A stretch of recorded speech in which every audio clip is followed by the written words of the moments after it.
Here we go. Right? That was weird when that came into my head. I can hear you, but not me. You can't hear you? No. Right now, you can't hear you I at all? can just hear you. It's kind of cool. What about now? Oh, no. Okay. There you go. Yeah. Do you want to hear yourself? Not really. Well, we're off to a great start here. Welcome to a Marquette Alternative High School Principal Podcast. I'm Principal Andrew Crunkleton, and I'm sitting here with some veteran teachers, Nora Torreano and Erin LaValley. How y'all doing? Good. Good. So I think the first thing people do, well, actually, I'll ask you, and maybe you can start this, Nora. When you meet a stranger and you tell them I work at an alternative high school, what type of response do you get typically? Well, first of all, they usually think it's a North Star. Yep, all the time. I don't know. They maybe some like pity or sadness. Yeah, like they don't understand. Yeah, like a look of. Do you ever yeah, get they're like, oh, okay. Yeah, and then like that must be tough. Yeah, criminals. Yes, always. That must be tough. Do you work in the jail? Yeah. Do you get the same responses? Oh, absolutely. Yeah. Okay. I actually sometimes don't even give them a chance to respond, and I follow it up without a pause with like what it is. So what is it? Oh. I don't know. I usually say it's just a place for kids that don't fit in at the regular high school, and I always say for whatever reason, whether it's anxiety, depression, or trouble gaining credits, or just not fitting in, not liking the environment, needing something smaller. So I honestly sometimes don't even give them a chance to make any type of reaction, almost. Yeah. And then their eyes just glaze over, and they're like, "Okay, so we're gonna." So she's gonna talk about her job. This is boring. Cool. Yeah. Neat. That's not what I was looking for when I asked that question. I thought once, like, if you had to write a job description. So LaValley, you do special education, art history, world history, but then throughout the day, the gamut of things we do. Like, we're about to have a family meeting and talk in front of the whole school. You guys did incentive prizes the other day. Like, how would you write your job description? If we were going to hire a new teacher, right, what would we put in the job description? That is really hard. Especially because not only just because we all do our own thing, and we're all our own people, it's just we kind of all attack the job differently, right? I always think of myself as a herder of cats, really, so that would be number one. But just a job description of, just be prepared to be flexible, to work one-on-one with kids, to have a relationship with kids, you have to be hands-on all the time. Yeah. And there isn't an off button from 7:30 to 2:30. There isn't an off button. You got to be on. Just always on your game. Yeah, just always on.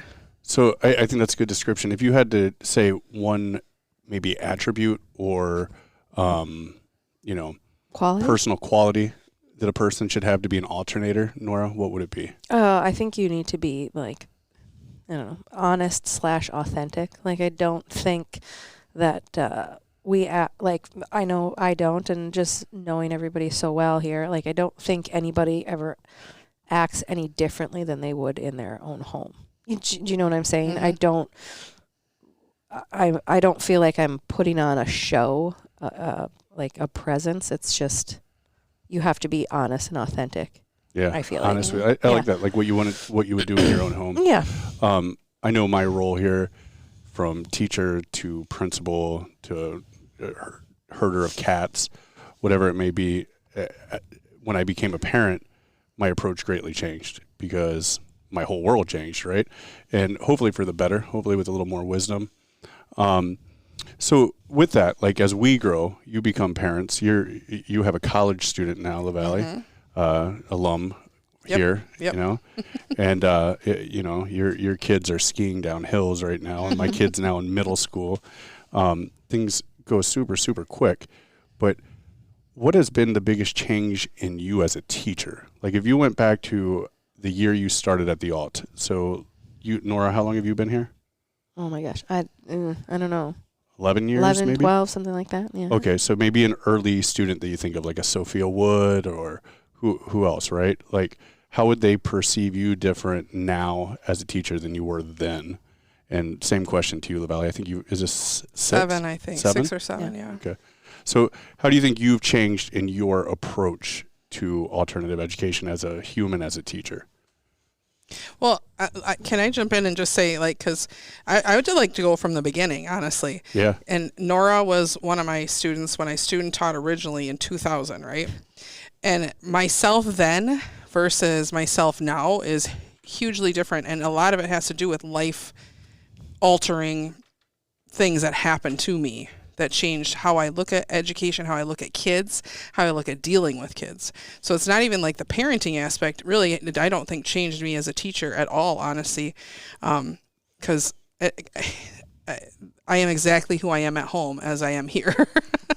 But other things that have happened to me or other kids that I have worked with have changed who I am as a teacher. Just being more understanding, more authentic, just being flexible again. Just all the other pieces have changed me. Not worried so much about making sure their Pulitzer Prize winning novel essay is in on time, but also do they have breakfast? Yeah. You know, I think I had to read the bridge over the River Kwai. It was brutal. It was fucking horrible. When you were with LaValley? Yes. Yeah, I don't know if she assigned that or if it was the other teacher. I do know I had to read it in that. Yeah, class. I didn't. You guys got to pick, I think. Yeah, but what still. 11th grader knows what they're getting into? Yeah, when they have to pick a and the book? Pulitzer. I mean, yeah, it's a Pulitzer Prize winning novel. They're not all that juicy. All right. No. So, and Nora, do you want to jump in on that question? I don't know. I feel like I'm better at knowing when to let go of things and when to stand my ground, if that makes sense, as far as like what are important things and qualities and habits to like emphasize. I guess, I think that if I were to look back at like my first year here when I had Taylor Acethorpe or, Jada, I think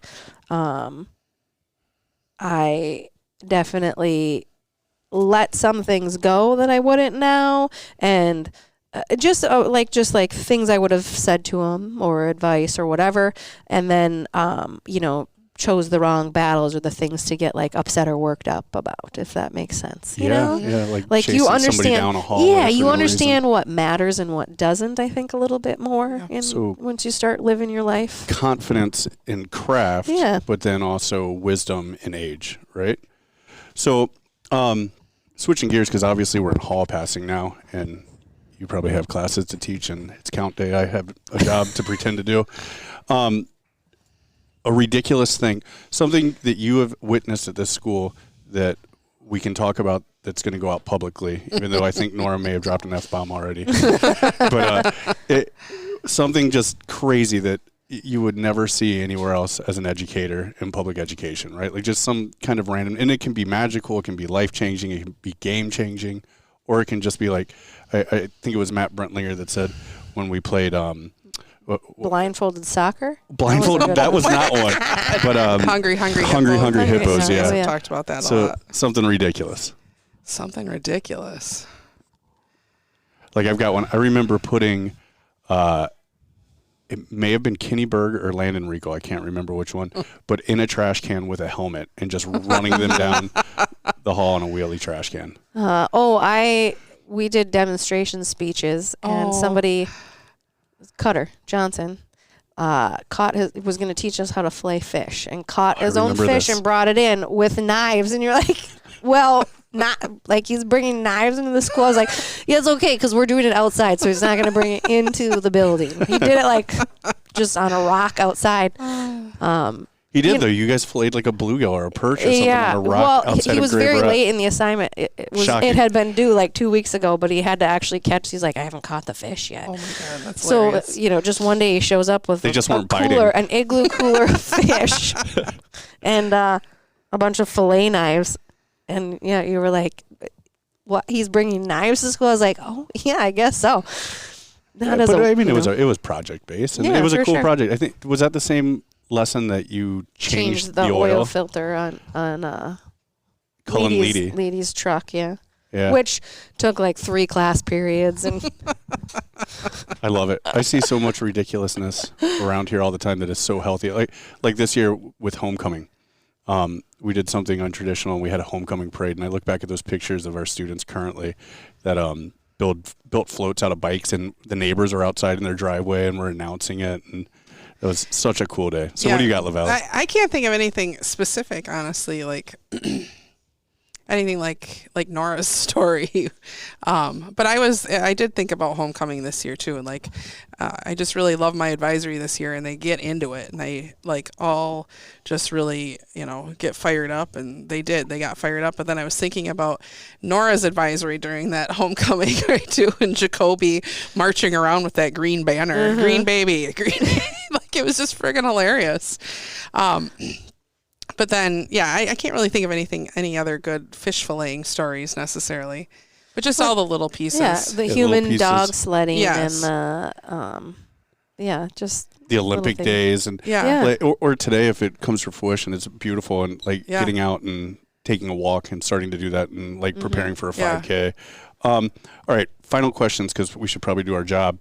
Who, if you picked one member of staff or support staff in the building that you would like your kids to model that character or encapsulates just, and everybody is this, but just a really sound human, who would that be?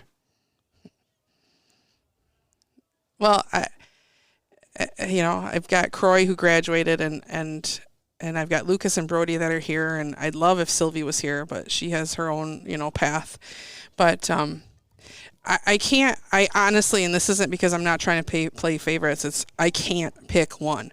It would be all somebody different, really. And like, if I think about, like, I asked Croy to be in Jesse's advisory last year because I want him to be authentic, and I want him to see that you can be an adult and be a nerd, and it's okay. And I want Brody to be with Bloom, because he's a gearhead, and I want Brody to see like all the things that you can do, that with like just loving, cars and bikes and all that stuff.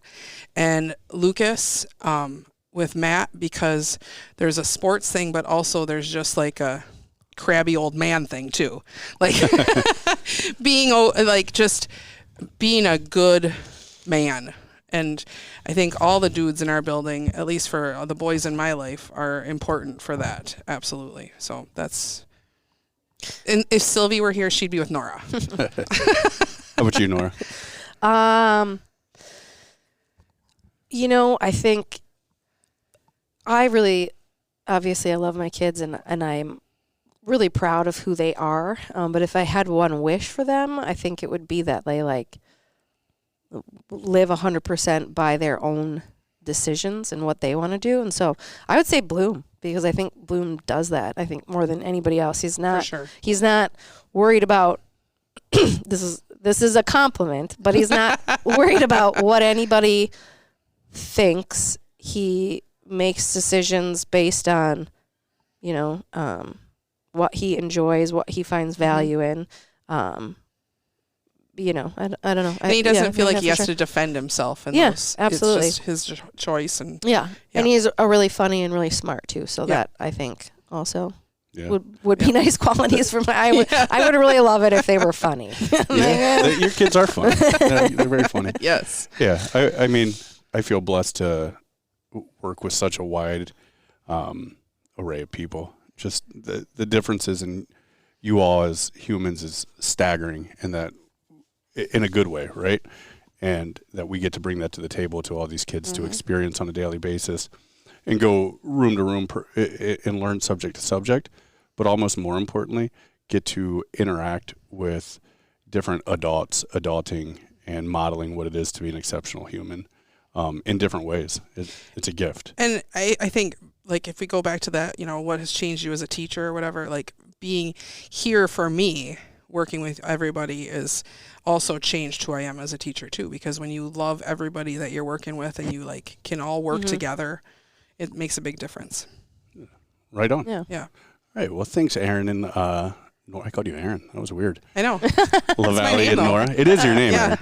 Erin. And that's been another edition of the Principals Podcast. All right. Peace out. Later. No rusted root. I think we ran out of time.